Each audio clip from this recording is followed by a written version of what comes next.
Good morning, everybody. Cat Matt here, and I'm out doing or pursuing another one of my passions outside of the world of catfishing, and that is morel mushrooms.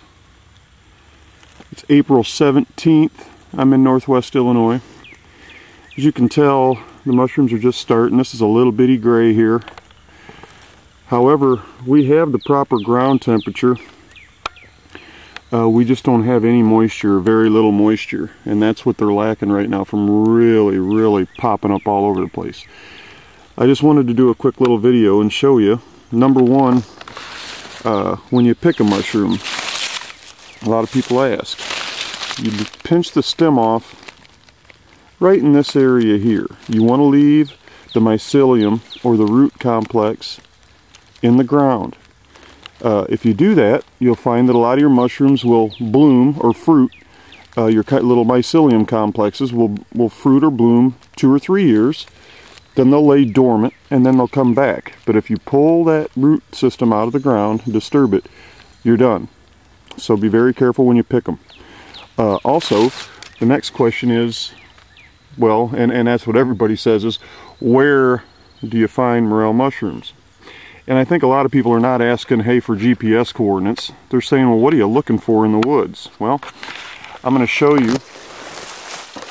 This is our family's a little piece of paradise here in Morrison, Illinois.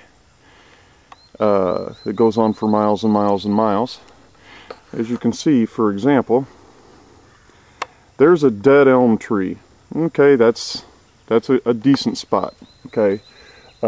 That's the most common known areas. Here we have an even better situation. We have a tree dying.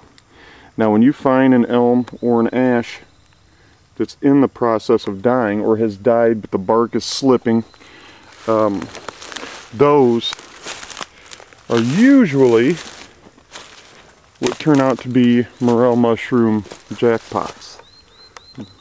For instance, look at that tree there. It's dead, you know, but it hasn't been dead for many years. You've still got a lot of bark slipping up and down the tree, and that is a good looking area. Also, early in the year, especially on years where the ground is dry, okay, sticking to areas where you have a lot of moss growth. Moss captures lots of moisture, which in turn can feed morels. So remember, a morel is 90% water. So that's how important water is to it. So anyway, I've showed you a morel. I showed you how to pick a morel. There's my morel stick. And here is a morel, another morel,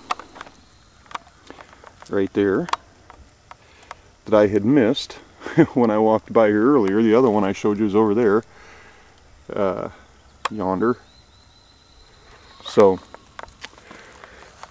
I've showed you some of my gear, I've showed you my land, I've showed you some of the trees to look for, showed you how to pick them, and I've told you a little bit about what they need. So I hope this helps some of you that struggle finding morels or have been considering going and just haven't because you didn't know anything about them.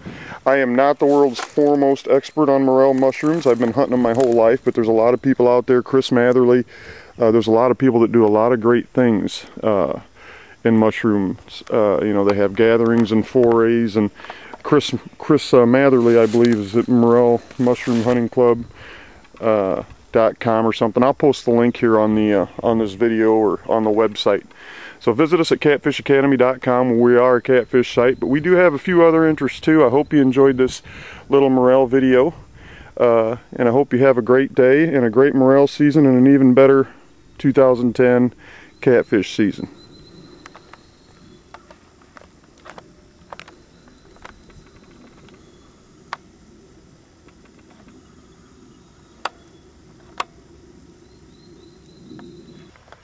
You know, what's happening now is very typical this time of year. Still finding mushrooms. under dead and dying elm and ash trees. However, they're spread out, and I'm only finding one here, two there, two here. And that's because right now we have the proper ground temperature.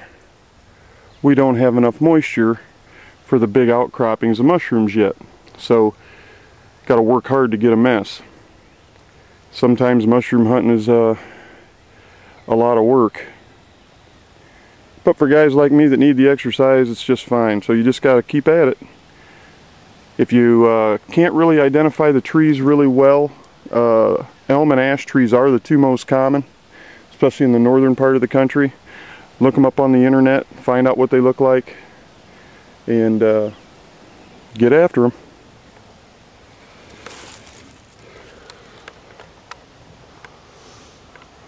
And spend a lot of your time looking up. A lot of times you can't tell an elm or an ash tree dead at the bottom, but if you look up, you'll see dead limbs. Those are prime trees.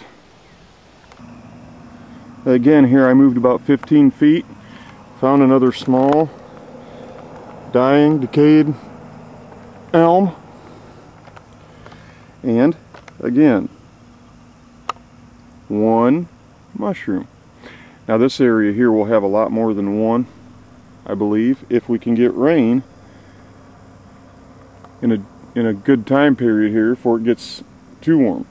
Now what you're looking for is ground temperatures of 51 degrees. You can get a meat thermometer and you can actually test your ground when you're walking around. I do it all the time. 51 degrees, they say 51 degrees 3 mornings in a row and the mushrooms will pop. That's ground temperature. So again, I got a long day ahead of me if I want to find a good mess of mushrooms.